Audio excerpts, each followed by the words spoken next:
I love great conversations. Hi, my name is Angel Jones. Thank you for joining me on 12-minute convos where I help you create a brand of your own unique, real self. Listen in as I have conversations with amazing people from all over the world. Good morning, Robin Waite. How are you going on this wonderful, beautiful morning? Yeah, I'm doing really well. I'm currently just taking a little stroll down by the canal, actually, and it's beautiful sunshine here. So, no, I'm excellent, and it's Friday too, so couldn't be any better. That's wonderful. UK, is it? Yes, it is. Yeah. The canal. Love it. So, please do tell me, Robin, which of your talents is responsible for us connecting?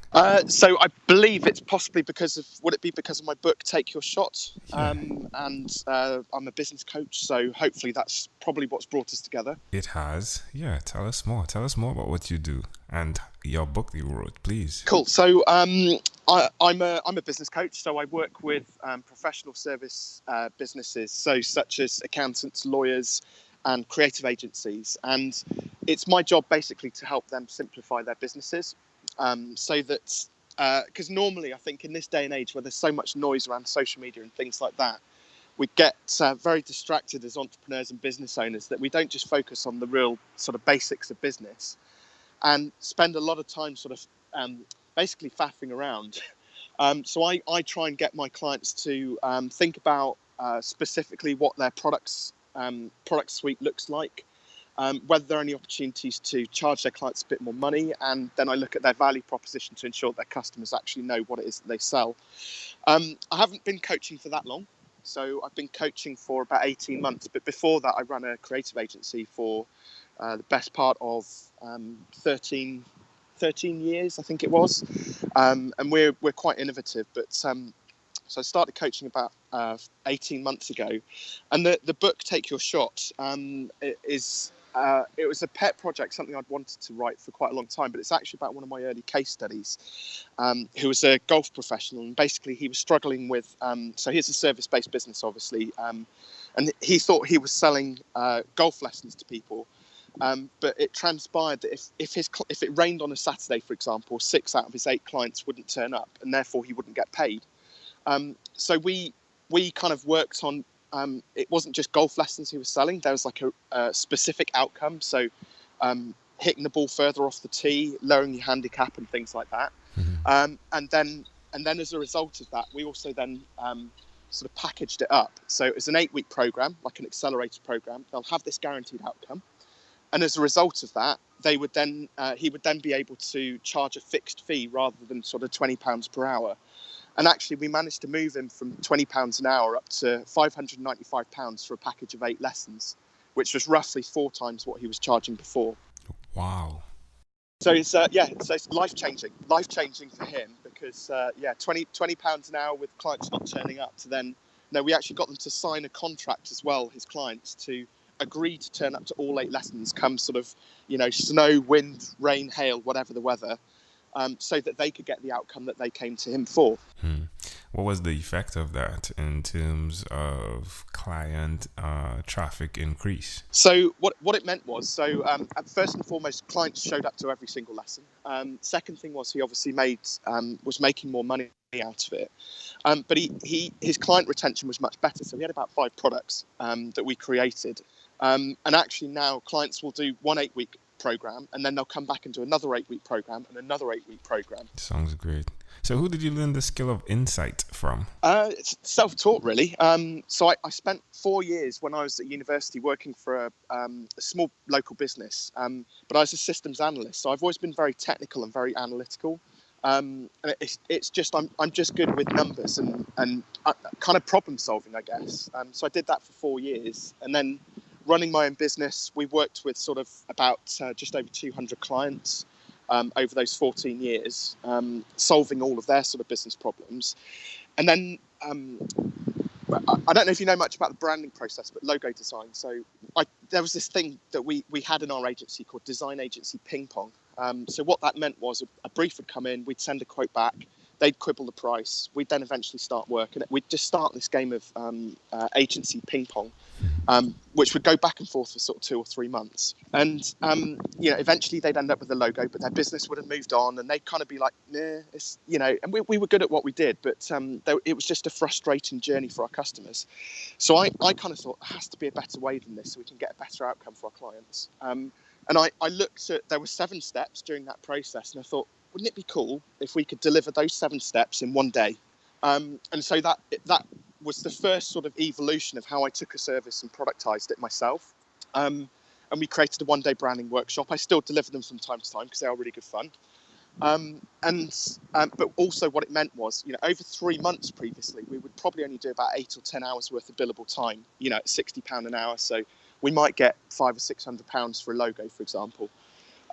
With the new package, the one-day workshop, we were charging almost 3 times that, because the client would come in for a day and that would be it.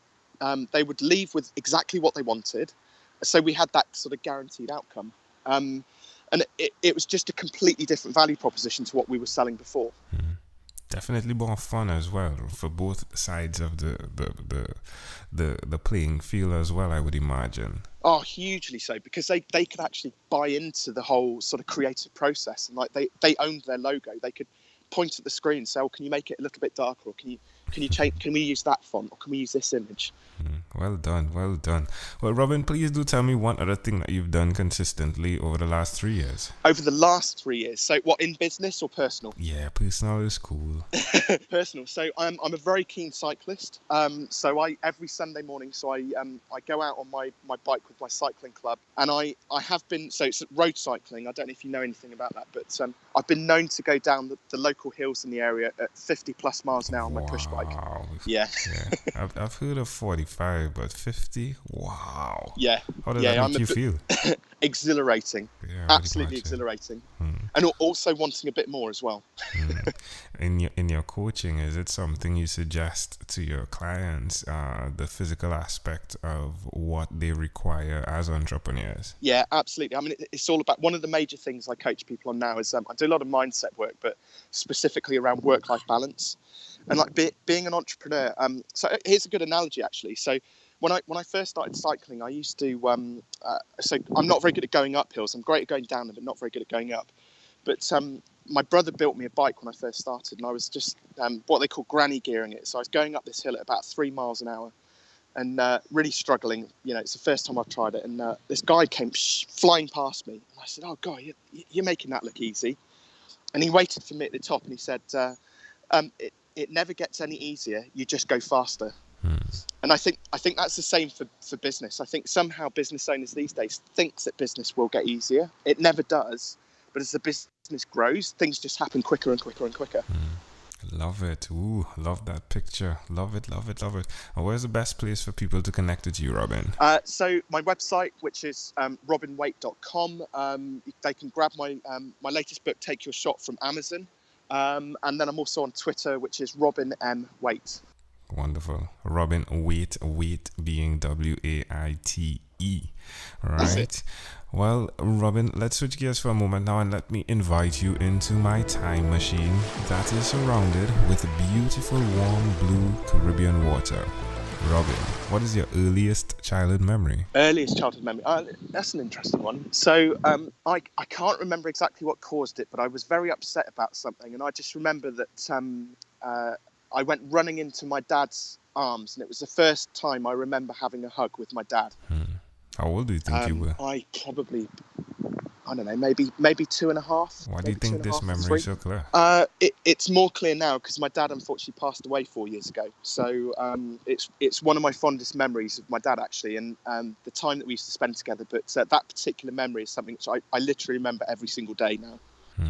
That's intriguing. Can I offer an interpretation to the thought picture you created in my mind? Yeah, please do. Yeah, most definitely in life, sometimes the place that we're expecting everything to be located in, it's intriguing when you encounter something that does not meet your expectations. But having someone that you can run to definitely helps for the next day, if you would. Yeah. And to see that you are providing that now for those entrepreneurs who need someone who has reached that place where the thing that we're looking for isn't there, and you can help them achieve it, metaphorically, to run to the arms of someone that cares. Wow.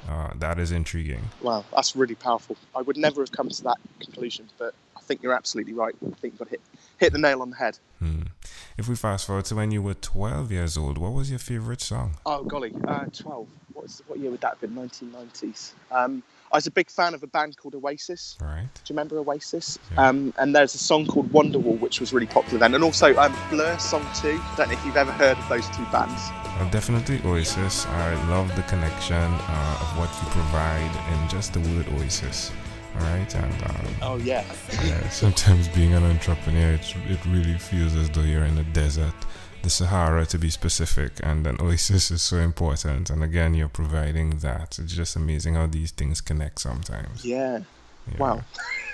Well, Robin, we've arrived at our destination, but before we get off of this time machine, there's a small declaration form. So it's yes or no, possibly a bit more. We're going to move pretty quickly here, just like you going down that hill.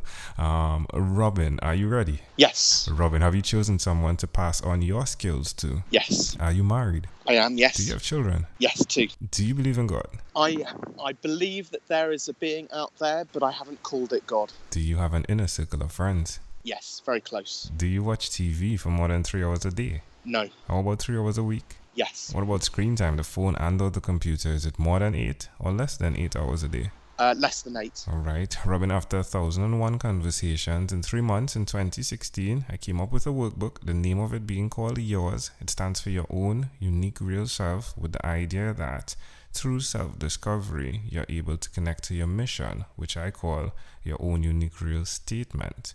If you, Robin, had to share with us your own unique real statement, a statement that represents Robin Waite, what would you say that is?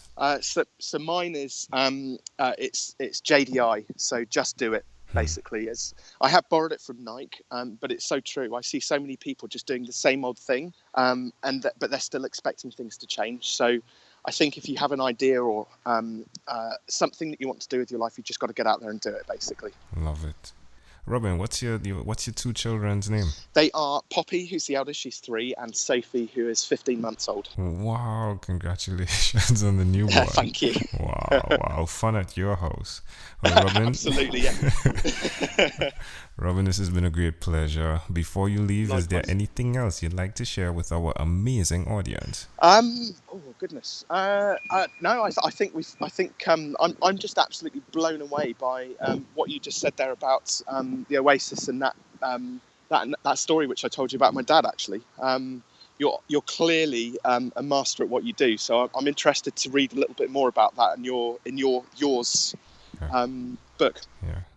Thank you, my friend. I've had some practice. And to those that have come before you, I appreciate them tremendously. And as well as you. Robin, this has been a great pleasure. Thank you, my friend. Likewise. It's an absolute pleasure. Yeah, you're welcome. Thank you for being on What is Inspired by 12-Minute Convos with Angel Jones. Awesome. Thank you. Thank you for being on 12-Minute Convos with Angel Jones. Stay tuned for more from our advertisers. Diabetes is a mountain pandemic. It's a disease that's not acute but chronic. Similar to this rhyming method, I have simplified the definition, the signs and symptoms, and the complications of diabetes for both adults and children in my books, Poems for Patients, A Focus on Diabetes, and The ABCs of Diabetes for Children. These books are available on Amazon.com, and for more information, you can visit my website, poemsbyaj.com.